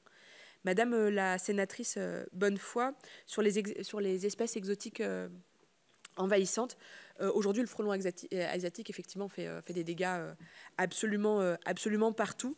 Ce qui est certain, c'est que nous avons un plan d'action et budgétaire, pour le coup plus que renforcé, ouais, pour répondre à un certain nombre de conséquences et d'enjeux. Et pour vous rassurer, le frelon asiatique est bien dans les priorités qui sont portées. Aujourd'hui, de mémoire, on attend le retour de l'inspection, d'un rapport d'inspection, permettant de mobiliser de manière plus opérationnelle les 500 missions coup de poing, en fait, comment on les met en œuvre, et on le fait avec les collectivités territoriales. Même si ce n'est pas le sujet de votre question, vous avez parlé du frelon asiatique, on a eu cet été aussi beaucoup de communes qui ont été en difficulté face au moustique tigre. Et donc nous travaillons avec la ministre Firmin Lebaudot, qui a eu des conséquences sur la santé du coup des habitants. Et là, l'objectif, c'est de coordonner les travaux avec nos deux ministères et que ces missions coup de poing soient bien portées sur les territoires avec les élus qui sont du coup en première ligne. Et les moyens financiers, juste pour vous donner la ligne budgétaire, parce que je pense que c'est important pour les élus que vous accompagnez au quotidien, c'est plus de 800 000 € supplémentaires pour financer via les DREAL, qui seront via les DREAL, tout à fait, sur les territoires. Et si vous souhaitez plus d'informations sur votre territoire, je peux demander à mes services de se mobiliser avec plaisir. Monsieur le sénateur Euzena, sur la question de la... Euzena. Sur les prochains décrets, parce que vous m'avez parlé de l'eau et de la question de la REUT. Un premier décret a été effectivement rendu public, principalement sur les questions de voirie, si on devait schématiser. Aujourd'hui, on a l'objectif de 1000 projets de REUT dans la stratégie nationale biodiversité. On est à peine à 1% d'utilisation. Il y a 2 décrets qui arrivent, vous avez raison. Le prochain, il est sur l'utilisation pour l'agroalimentaire, qui permettra en réalité d'utiliser dans le monde industriel plus d'eau en circuit fermé, et qui permettra aussi d'accompagner le projet de sobriété et l'objectif de 10% de consommation en moins, puisque la question c'est comment on augmente des eaux disponibles sans que ce soit de l'eau potable au premier abord, et le deuxième c'est comment on baisse nos consommations d'eau. Et puis le dernier décret qui est plutôt attendu vers décembre, celui-là c'est sur les usages domestiques et qui permettra bien sûr à un certain nombre de pairs et puis surtout de collectivités de voir par exemple de l'eau, je pense de l'eau de pluie dans les sanitaires. Enfin, c'est juste un exemple parmi d'autres. Vous avez également posé pas mal de questions, monsieur le sénateur, sur la question agricole et la question de la transition agroécologique. Alors, il y aura un pan un peu plus musclé sur la transition agroécologique dans la stratégie nationale biodiversité, mais qui est encore un des points qui peut mieux faire, si vous me permettez l'expression, et sur lequel nous travaillons avant de rendre cette stratégie nationale publique. Et ensuite, sur les questions du positionnement de la France sur le deuxième pilier, mais aussi les questions des 300 millions qui seraient un manque au niveau national. Pour le coup, je n'ai pas cette information-là. Et je vous propose de revenir dessus, puisque je crois que j'ai la certitude que c'est en coordination avec le ministre de l'Agriculture. Et donc, je me rapprocherai pour le coup de lui pour vous apporter la réponse dans les plus brefs délais.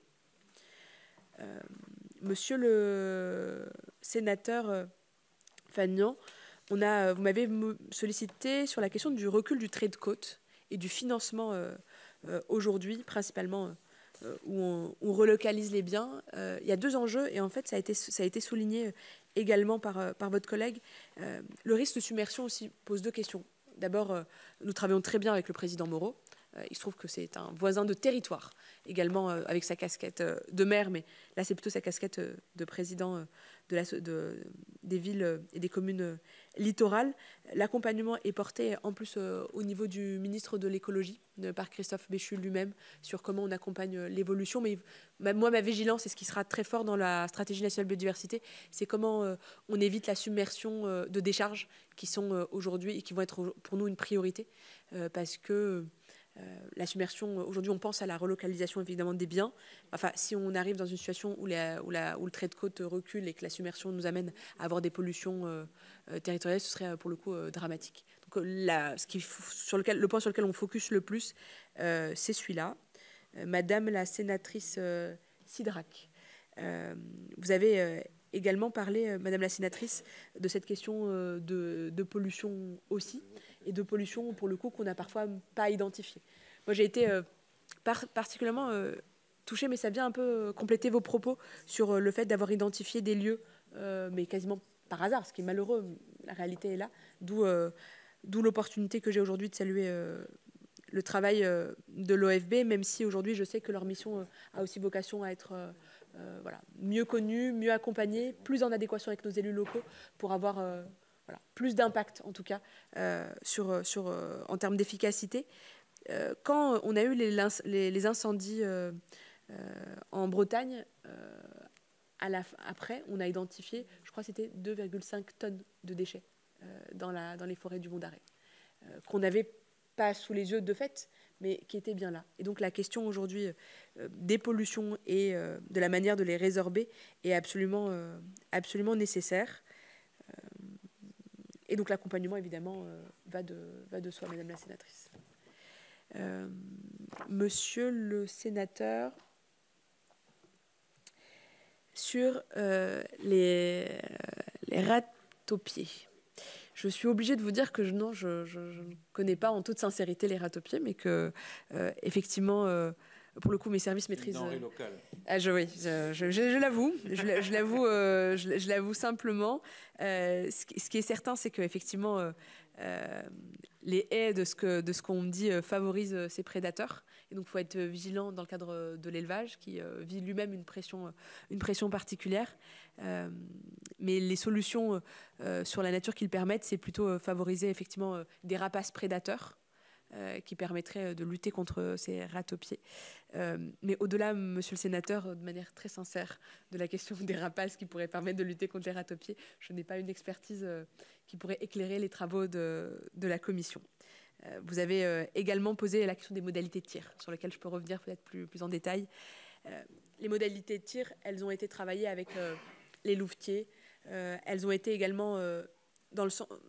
pas levées. On reste, il n'y a pas de tir s'il n'y a pas d'attaque. Enfin, je pense qu'il faut rappeler la philosophie. Cependant, il y avait aujourd'hui, parce que la dynamique est positive, une nécessité d'accompagner plus les modalités permettant aux louvetiers d'être équipés, parce que je pense que dans le plan, on les équipe d'ailleurs de lunettes nocturnes. On a fait évoluer la modalité de la lumière, parce qu'il fallait marquer la lumière avant de tirer.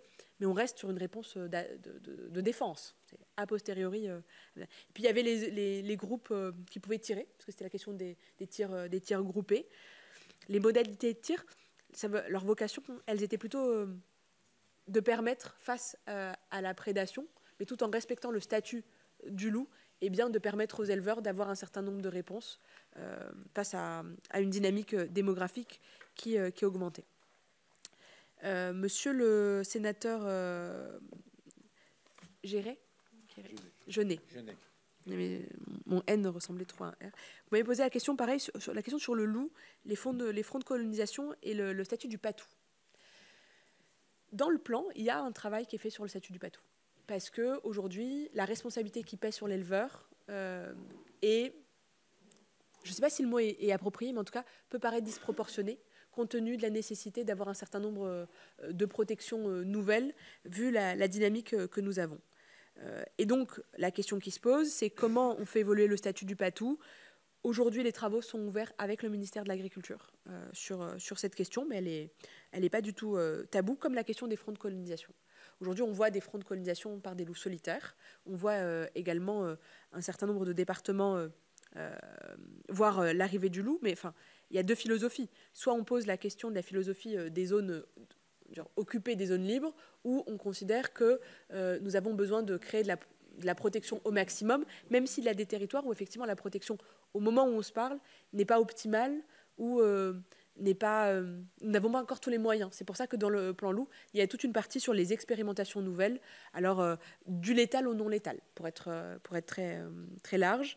Et j'espère que les différentes consultations que nous sommes en train de mener nous amèneront à développer un peu plus le sujet.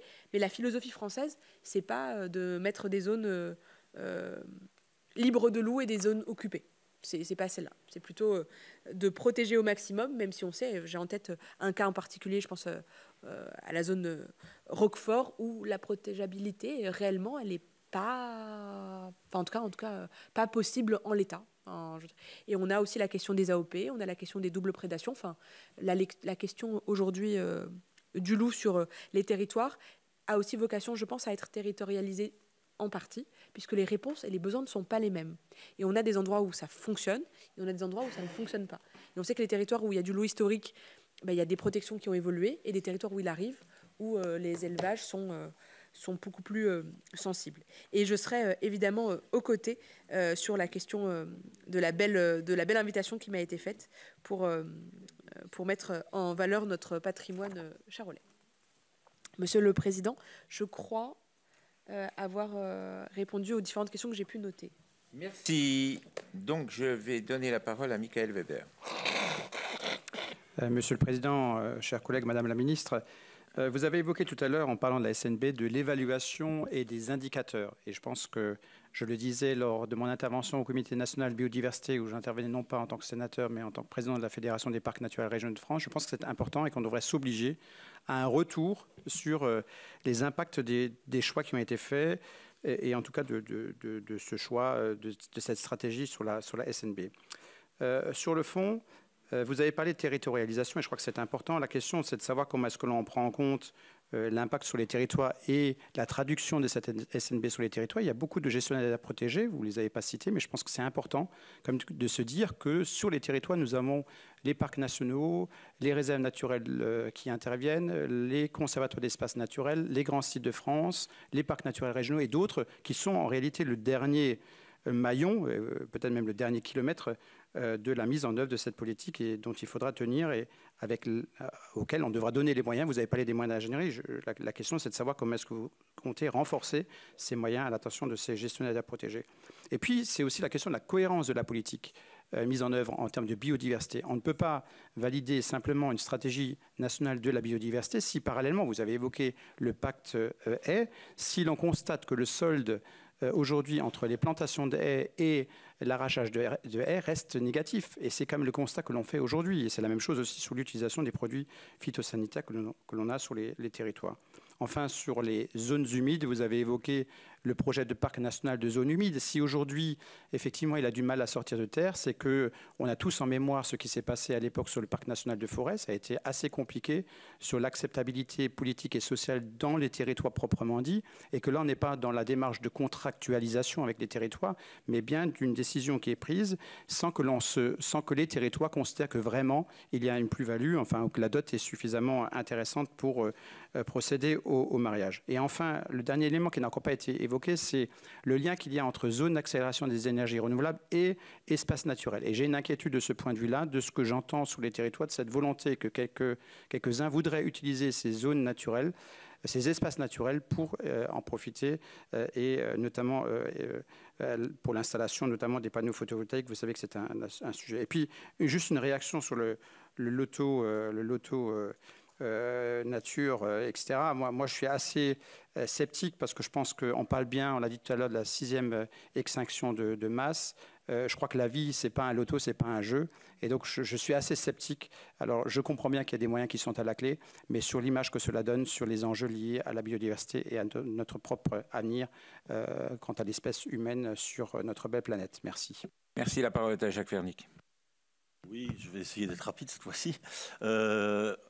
Depuis le Grenelle de l'environnement, si on y réfléchit bien, on est sur le même objectif général, quoi. En gros, stopper, puis inverser lors d'une décennie l'effondrement du vivant. En gros, on n'y arrive pas. Donc il ne s'agit pas avec cette stratégie de refaire ce qui n'a pas marché.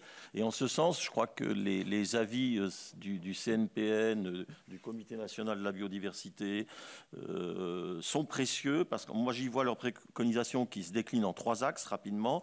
Des outils juridiques adéquats cette fois-ci. Donc il faut la muscler par ces outils juridiques adéquats, il faut la financer de façon sécurisée, il faut la déployer concrètement dans les territoires.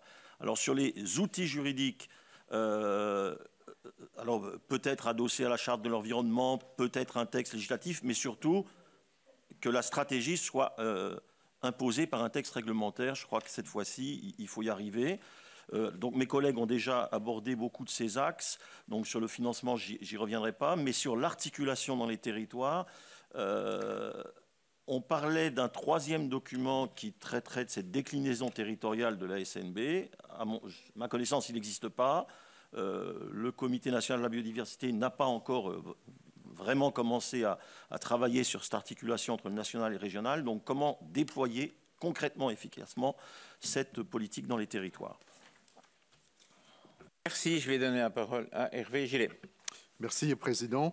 Pour reprendre l'intervention en prolongation de Jacques Fernic, la planification écologique et plus particulièrement la stratégie nationale sur la biodiversité ne peut s'entendre que sur une décentralisation éclairée et sur lesquels, en l'occurrence, on manque un petit peu d'éléments d'assurance.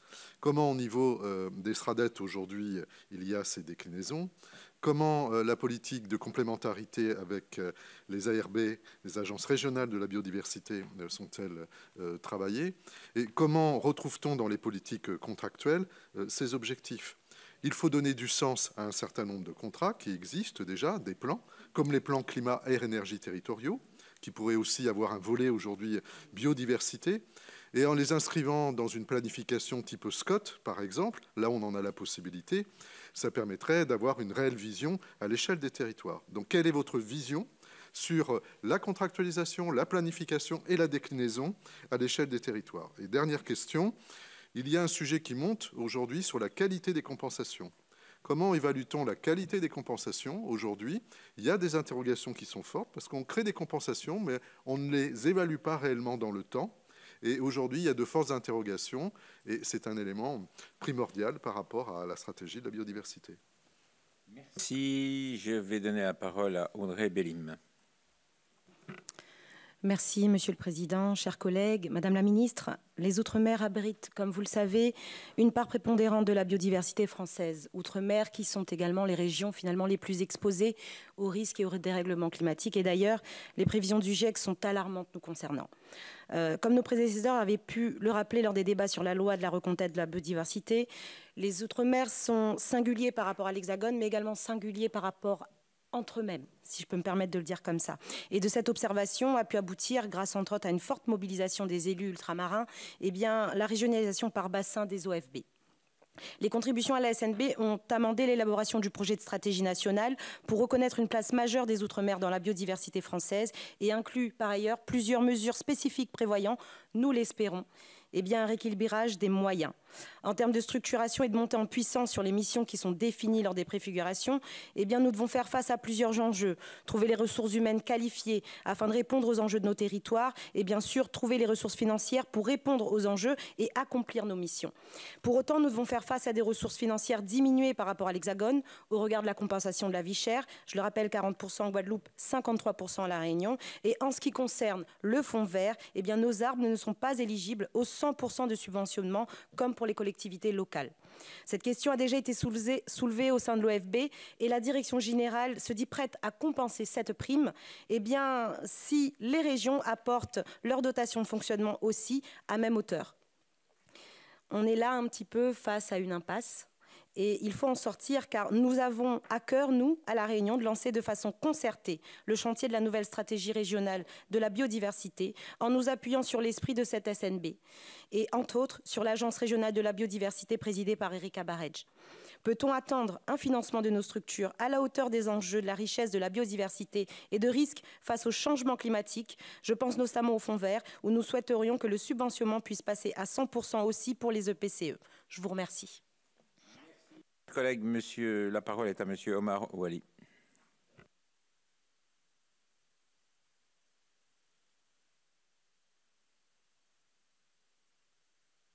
mis le micro, concernant l'eau, et justement demander à ce qu'il y ait un rapport complémentaire concernant les Outre-mer, parce que chez nous, la problématique de l'eau est une réalité.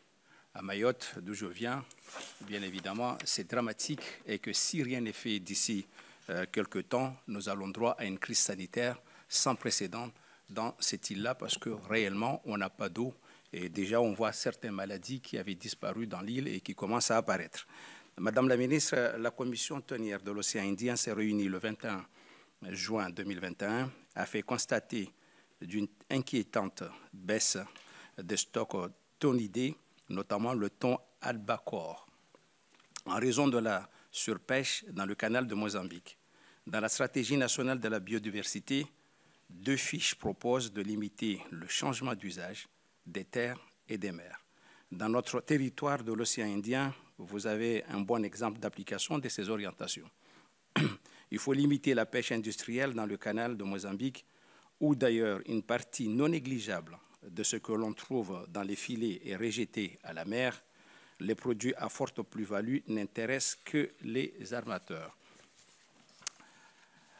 En contrepartie, il faut valoriser la pêche artisanale mahoraise qui souffre actuellement alors que son activité est importante pour la population locale et préserve la ressource à la différence de la pêche industrielle. Madame la ministre, quelles sont les mesures concrètes pour la pêche artisanale de Mayotte que vous comptez prendre sur Mayotte dans le cadre de cette stratégie nationale de la biodiversité? Je vous remercie. Merci. La parole est à Madame Phinera Hort. Merci, Président, Madame la Ministre, Monsieur le Président, chers collègues. Alors tout d'abord, je souscris totalement à l'intervention de la collègue de La Réunion. Alors la forêt guyanaise recèle la biodiversité d'une richesse impressionnante. 98% de la faune française est située en Guyane. Depuis des années, la France mène une lutte féroce contre l'orpaillage illégal, sans pour autant obtenir des résultats probants.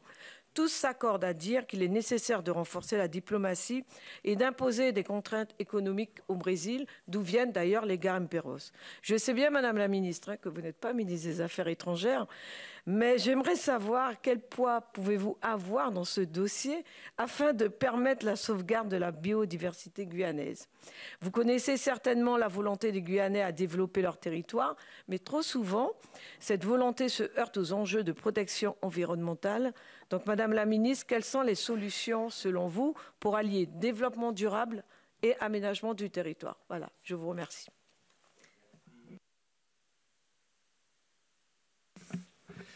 Merci, Monsieur le Président. Madame la Ministre, permettez-moi de revenir sur 2 sujets qui ont déjà été évoqués ce matin, en particulier sur le milliard d'arbres, et vous parlez de forêts méditerranéennes. Donc, pour obtenir des aides sur le fonds vert, il faut que les plantations réussissent. Et donc, chez nous, si on n'arrose pas une plantation les premières années de cette plantation, la plantation, elle ne réussit pas, elle meurt. Et donc, les collectivités ne s'engagent pas parce qu'on n'a pas les moyens d'arroser l'été aujourd'hui et donc on va aller vers une catastrophe. Deuxième sujet qui est très lié à l'évolution des températures, les experts de l'INRAE nous disent « Votre forêt méditerranéenne est depuis quelques années en stress hydrique permanent. Si vous n'intervenez pas pour amoindrir ce stress hydrique, votre forêt va dégénérer et va se dessécher. L'intervention, c'est quoi? C'est d'enlever une partie de la biomasse qui n'est pas nécessaire à la croissance des arbres qu'on veut voir arriver à maturité. Et ce travail-là, qui doit être fait plusieurs fois pendant la vie de la forêt, est un travail qui coûte de l'argent. Et nos forêts peu productives ne peuvent pas supporter ça. Donc, si on n'a pas une aide pour faire ce travail-là, ces forêts vont dégénérer. Alors ça, c'est le premier sujet. Deuxième sujet, c'est le loup. qui a été évoquée plusieurs fois ce matin, et je voudrais encore vous parler de spécificité, c'est celle de l'arc alpin, du Var jusqu'à la Savoie, qui concentre aujourd'hui, je ne pense pas me tromper en disant 75% de la population des loups que nous avons en France. Et donc on n'a pas du tout la même approche sur ces territoires-là que dans des territoires de conquête où on voit un loup de temps en temps. Nous, ce sont des meutes qui se sont installées et qui aujourd'hui, pour moi, deviennent invasives, dans le sens où on n'arrive plus à suffisamment sécuriser les éleveurs et les jeunes hésitent à reprendre les activités. Donc ceci, ça veut dire que les territoires vont se refermer et donc c'est un gros impact sur la biodiversité, mais aussi sur la biodiversité animale, parce qu'aux endroits où nous avons ces meutes de loups qui se sont développées, on voit disparaître dans les alpages les mouflons. Il n'y a plus de mouflons. Ça a été le premier animal qui a disparu. Aujourd'hui, il y a une attaque en règle sur le chamois. On retrouve des chamois que dans des barres inaccessibles, alors qu'ils se développaient un petit peu de partout. Et plus en plaine, ce sont les populations de sangliers qui ont été décimées et les populations de chevreuils. Et quand on regarde ce qui se passe aussi dans les alpages, je disais, le milieu se referme, mais en même temps, aujourd'hui, on ne voit plus de marmottes. Donc je pense qu'il y a un fort impact sur la biodiversité qu'il faut prendre en compte. Et ce qui m'inquiète fortement, c'est quand on voit l'évolution de cette population de loups sur les 10 dernières années. Si on continue et qu'on laisse faire les choses pendant encore 10 ans, dans 10 ans, il n'y aura que les chasseurs qui pourront aller se promener en forêt parce qu'ils auront un fusil. Parce que ces meutes de loups, il faudra qu'elles continuent à manger quand il n'y aura plus de population sauvage. Merci Jean. Madame la ministre, je vous propose de répondre. On va se donner 5-8 minutes. Merci. Merci beaucoup, Monsieur le Président. Je vais essayer de tenir le temps que vous m'accordez. Et je vais commencer par Monsieur le Sénateur Weber. Vous avez rappelé l'ensemble des acteurs, en tout cas, qui sont des gestionnaires des aires protégées. Vous avez raison, leur diversité et leur travail est d'exception. Alors pour le coup, il se trouve que dans la loi de finances 2024, on a quelque chose qui a beaucoup manqué ces 15 dernières années, c'est du recrutement humain. Il y a des moyens financiers, bien sûr, et là, pour le coup, j'en ai suffisamment parlé, je pense.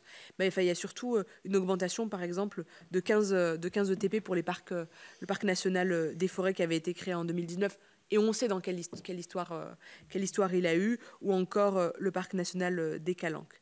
Et l'arrivée d'ETP permet aussi d'accompagner en fait, les nouveaux défis que posent ces gestionnaires des aires protégées. Sur la question des indicateurs et de la redevabilité, évidemment, ça revient dans énormément d'avis, en fait, des 4 comités, hein, pour être très, très clair.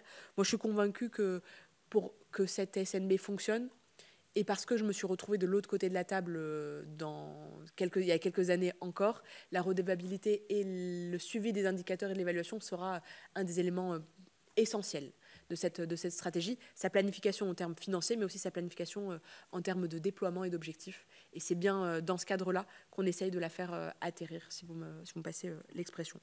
Concernant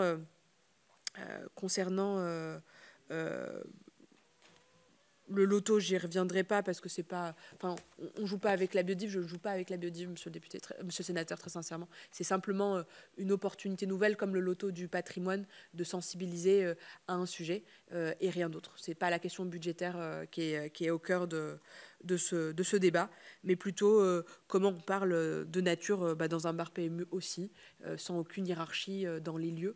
Et tout ça va évidemment avec l'accompagnement de l'éducation à l'environnement qui est portée par les écoles, par les enseignants, par les fonctionnaires et au sein évidemment de nos collectivités. Monsieur le sénateur Fernic, vous m'avez posé plusieurs questions, la question du financement bien sûr, mais surtout de la territorialisation de cette stratégie nationale biodiversité. Sur le financement, bien sûr, on parle beaucoup de de l'argent public, donc du PLF, mais aussi des moyens financiers, enfin on ne le dit pas assez, mais mobilisés par les collectivités, que ce soit... oui, non, merci. Mais en croisant avec l'autre. Monsieur Gilles, mais ça croise parce qu'en fait, il y avait la question de la territorialisation. Donc en fait, j'étais entre territorialisation et financement, mais c'est mon esprit est parti trop vite. Et je pense qu'on ne met pas assez en évidence les budgets mobilisés par les collectivités, que ce soit la strate régionale, départementale ou encore communale. Et donc le déploiement, pour garantir ce déploiement territorial, on a vocation évidemment à mettre en œuvre ces COP régionales. Mais aujourd'hui, elles ne sont pas encore lancées. Elles sont encore en train d'être finalisées avec Christophe Béchu. Et surtout de coordonner la stratégie régionale biodiversité pour que la territorialisation ne soit pas qu'un vœu pieux. Pour être très clair. Concernant... Monsieur le sénateur Gillet, donc là je vous reviens, parce qu'il y avait la question de territorialisation, mais il y avait la question planification. C'est la planification qui nous donne les moyens. C'est peut-être la nouveauté, mais c'est ce qui nous donne les moyens, parce que le premier livrable de la planification, c'est évidemment le plan eau. Le deuxième livrable, c'est la stratégie nationale biodiversité. Le troisième livrable sera le plan d'adaptation. Et donc ces trois grands temps permettent d'aller vers effectivement l'esprit de la contractualisation et du coup de la déclinaison territoriale. Maintenant, c'est là où la stabilité et la version définitive de la stratégie nationale devra prendre en compte la question évidemment des ARB, mais de comment on met un volet biodiversité à chaque fois que possible. Et ça va évidemment dans notre STRADET, dans nos plots de gestion, bien sûr, mais enfin, même au-delà. Moi, je pense évidemment aux co-bénéfices quand on a des financements aujourd'hui qui financent les questions, par exemple, d'énergie ou de climat. Demain, rien n'interdit d'avoir une réflexion beaucoup plus large et d'intégrer un peu comme un automatisme le co-bénéfice biodiv et énergie. Vous avez posé la question de la qualité des compensations. C'est un énorme sujet sur lequel on travaille, d'autant plus que dans la loi Industrie verte sur laquelle il y a eu une CMP conclusive, on voit l'arrivée de volontariat, de zones de renaturation. Je crois que c'est une opportunité en or, mais encore faut-il être extrêmement vigilant à quelle qualité et quelle évaluation dans le temps de ces territoires. Donc moi, je reste je suis très ambitieuse, mais vigilante, enfin, en tout cas sur son accompagnement.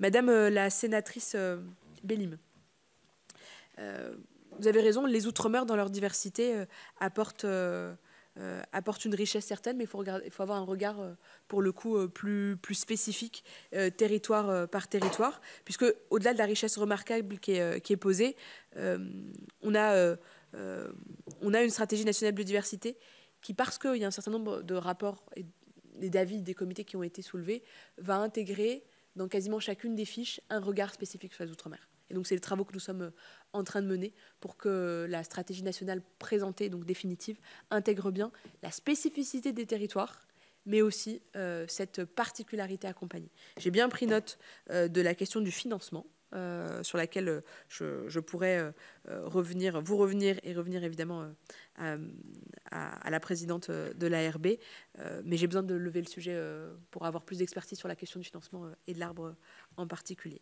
Monsieur le sénateur Wally, sur la question de la pêche de mémoire, sur la question de la pêche à Mayotte. Ce qui est certain, c'est que le thon albacore autour de Mayotte concerne effectivement une pêche mahoraise locale qui, officiellement, je crois, c'est 350 tonnes. En 2022, il y a encore beaucoup de barques, pour le coup, non homologuées, qui ciblent les mêmes espèces et qui, du coup, font une pression certaine. Et puis des navires qui débarquent jusqu'à 17 000 tonnes. Et donc, cette pêche mahoraise, elle s'effectue en proximité, mais quand il y a des sonneurs qui opèrent dans la région, on connaît la destination de ces captures, pour être très clair. Et donc, la question qui va se poser, c'est les quotas qui sont négociés aujourd'hui au niveau européen, mais aussi la sécurisation de l'activité de la pêche et de la flottille artisanale. Et pour le coup, monsieur le sénateur, je sais que ça touche particulièrement Mayotte, mais également la Réunion, qui subit les mêmes difficultés sur l'année de gestion 2022, en tout cas en particulier. Et donc, la répartition des quotas, on y sera particulièrement vigilant, et je mobiliserai également le ministre de la maire Hervé Berville, pour qu'un regard plus spécifique soit porté et donc que ce transfert soit très suivi. Mais vous avez, monsieur le sénateur, également parlé de pêche durable. Et je crois que c'est le parc marin qui mène des actions extrêmement concrètes pour encourager les pêcheurs à cibler ces espèces au large et au large du lagon. Et enfin, parce que je pensais à ça, et vous en avez parlé, vous avez raison, on ne peut pas parler de Mayotte sans parler de l'eau. Et la nécessité de mobiliser tous les moyens que nous avons. Il se trouve que mon ministère, même s'il arrive dans un deuxième volet, au-delà de la crise immédiate que vit Mayotte, a fléché 35 millions d'euros supplémentaires sur la question des Outre-mer, parce que la priorité, c'est évidemment le maintien de cette cellule de crise interministérielle au quotidien. On ne peut pas avoir des compatriotes qui vivent cette crise historique de sécheresse, mais qui aujourd'hui impactent leur quotidien, d'accès à l'eau potable bien sûr, mais enfin on sait, vous en avez parlé, des questions sanitaires qui en découlent. Et on a évidemment, nous espérons tous voir la pluie et l'arrivée aussi des eaux qui ont été envoyées depuis l'Hexagone. Mais pour sécuriser de manière pérenne l'approvisionnement d'eau potable, la question des infrastructures et des investissements nécessaires est posée aujourd'hui. Et je pense qu'il faut la poser sans tabou pour mettre les investissements, en tout cas pour Mayotte. Enfin, avant-dernière question, Madame la sénatrice Horth, sur la forêt guyanaise. Il se trouve que j'ai eu la chance, avec mon ancienne casquette au ministère des Armées, d'avoir l'opportunité de voir la richesse de la Guyane et les dégâts que fait l'orpaillage illégal. Tout sens confondu, socialement, écologiquement, et à quel point ça coûte encore la vie d'hommes et de femmes qui protègent en réalité cette magnifique forêt. Madame la sénatrice, ce qui est certain, c'est que la Guyane, au-delà d'être un poumon et un trésor de biodiversité, les enjeux qui sont aujourd'hui en Guyane sont comment on peut développer plus. Et pour ça, c'est la même réponse. Il faut territoire par territoire. La spécificité de la Guyane est particulière. Et donc, vous me trouverez à vos côtés, chacun avec la spécificité, évidemment, du territoire pour accompagner une stratégie bien locale. Et, monsieur le sénateur, pour conclure, Badji, alors vous avez parlé du milliard d'arbres, sur la question des essences et la question de la biomasse sur laquelle je pourrais revenir. Et puis, vous avez insisté sur la question du loup et de la prédation du loup en particulier, mais dans une zone, pour le coup, historique. Le sujet le plus important aujourd'hui qu'il faudra un moment apaiser, c'est la question du comptage. Puisqu'on parlait du nombre, aujourd'hui nous prélevons 19% de la population de loups sur notre territoire, mais les plus grandes difficultés, en tout cas les plus grands questionnements, se posent sur combien nous avons de loups sur notre territoire et donc combien de prélèvements. C'est les travaux que nous avons ouverts entre les différentes parties prenantes pour ne plus avoir deux chiffres, un avant l'été, un après l'été, qui créent du trouble dans l'opinion, même si ce sont deux méthodes de comptage, ce sont deux comptages qui sont renforcés d'ailleurs par la question, par une analyse génétique. Vous avez aussi soulevé la question de la reprise d'un certain nombre d'élevages et de la pression qui est faite. Franchement, quand je vois des éleveurs, les éleveurs ne me disent pas mon sujet c'est l'indemnisation, le sujet c'est la transformation de leur métier, l'impact sur leur vie familiale. Enfin, c'est parfois des drames humains, en tout cas sur les exploitations qui sont vécues. Mais ce qui est certain, c'est que il faut faciliter ces indemnisations quand même. Et donc, dans le plan loup et dans les groupes de travaux, nous avons posé la question et l'opportunité, par exemple, d'une télédéclaration qui simplifie pour alléger aussi la vie au quotidien d'un certain nombre d'éleveurs. Vous avez parlé de l'impact du loup sur la biodiversité. Enfin, c'est aussi les grands prédateurs ont aussi des impacts positifs sur la biodiversité. Donc, la question, c'est comment, finalement, nous pouvons évaluer l'apport du loup en termes de biodiversité et comment nous pouvons aussi évaluer l'apport du pastoralisme en termes de biodiversité. Et il se trouve que j'ai été auditionnée à l'Assemblée nationale par le groupe pastoralisme et on est en train de travailler sur peut-être la saisine d'une inspection conjointe pour réfléchir à comment accompagner finalement un regard posé sur les bénéfices ou les co-bénéfices, évidemment, et du pastoralisme et du prédateur.